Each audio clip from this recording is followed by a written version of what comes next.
So ito yung ating traktora nandyan. At tuwing Thursday, ulitin ko lang po no, tuwing Thursday sarado po ang ating Manila Bay Dolomite Sand para sa maintenance day po. Ayan. Kaya sa mga ibang mga pumapasyal dito, tapos pag hindi kayo nakapasok, syempre malungkot po kayo ano.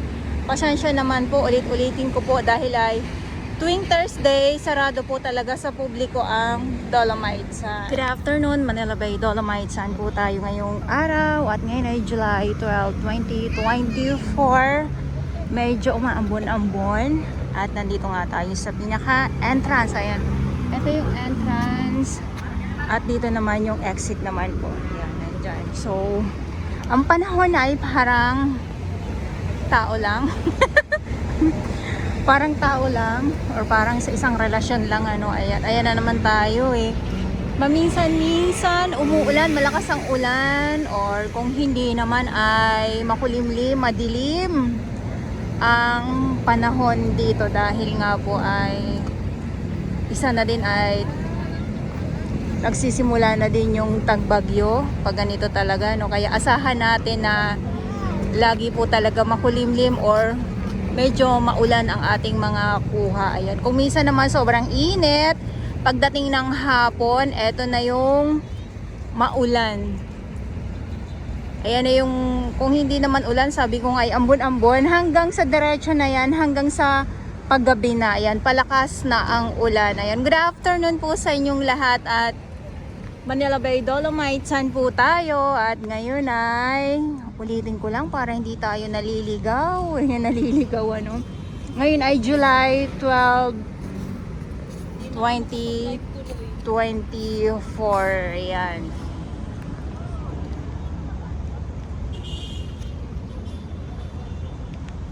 Hala, sige, kahit na medyo umaambon-ambon, go pa din yung ating mga namamasyal dito. May mga pumupunta pa din. Kita niyo naman yung grupo ng ano ng magpamilya yata to, itong foreigner na nandito. At ayan, may papasok pa muli na ano na foreigner. So mayroon pa din pong mga ano, mayroon pa din pong mga pumapasyal or pinapasyalan pa din po itong Dolomite Sand. So, bawal pa din po yung mga pagkain na ipapasok dito sa loob. Halimbawa, yung mga inumin, yung mga soft drinks, or anything na basta nasa ano talaga, nasa mga bottle. Kailangan kung magbabaon man po kayo ng tubig, ay nasa inyong mga lalagyan talaga. Halimbawa, sa mga tumbler ninyo. Ayan. O, sabi ko nga ay medyo umaambon-ambon. So, hindi naman nagpapaawat itong ating mga nandito yung mga pumapasok ngayon. Syempre, lalo na kung ikaw ay hello, lalo na kung ikaw ay dayuhan or kung ikaw ay malayo ang iyong lugar. So, wala yan, ulan lang yan, lilipas din yan. Lilipas din yan. O diba? Kasi yung ganitong medyo ano na, 1, 2, 3, ayan, hello, ayusin ang kuha, ayan. Lilipas din yan, kaya sabi ko nga pag medyo malakas-lakas, yung iba naman sumisilong nandito. Tapos yung iba, hala sige okay lang, lakad lang. Sabi ko nga basta basta makapag aura, makapag post dito sa loob ng Dolomite Sand.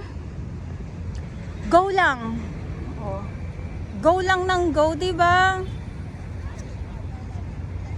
So hapon na naman ang ating update. Talaga naman talagang laging hapon ang ating update dito sa Manila Bay. At syempre, etong ating mga halaman na namumukadkad dito sa Dolomite Sand tuwing hapon, maulan. Ayan, maulan or maambon yung ating kuha lagi dito.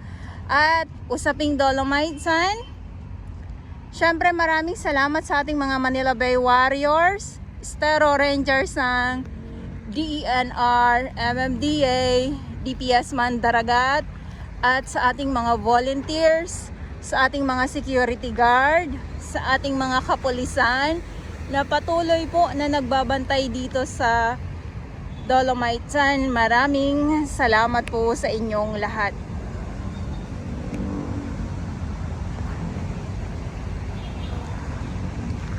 At doon sa kabila, sa may Remedios, mayroon din pong bantay doon.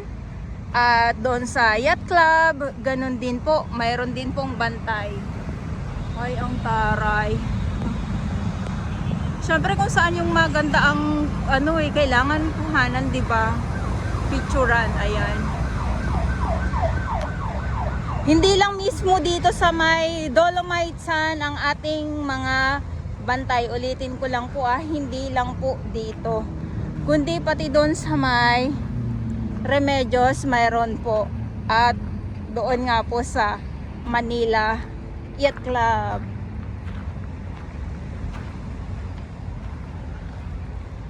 Ang ganda, no? Eto na naman tayo sa kagandahan. Yes, kailangan, alam niyo po, yung pagising ng pagising natin, kailangan maganda kaagad yung natin, yung isip natin sa buong maghapon. Hello po. Good afternoon. Afternoon po.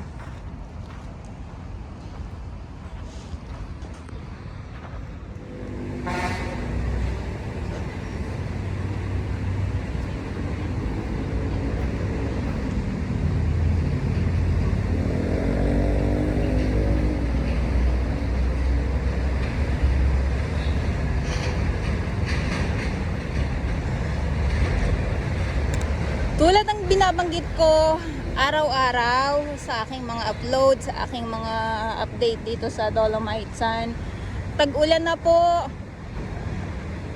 So may mga samot-saring mga basura po tayong nakukuhanan paminsan-minsan, or eto na ay madalas na gawa ng isa na din ay tagbagyo na nga po. Ayan. So kumbaga para sa akin naman ay ito naman po ay hindi na po bago. Katulad nitong mga water lily na nandito ngayon.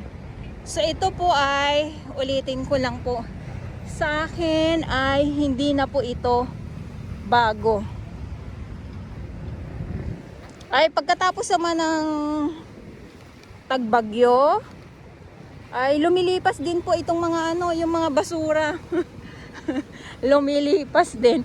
Yes, lumilipas din po ito. Hindi naman po lagi nandito tong mga basura. Lumilipas din po ito. Ay, medyo lumulubog-lubog yung pa ako.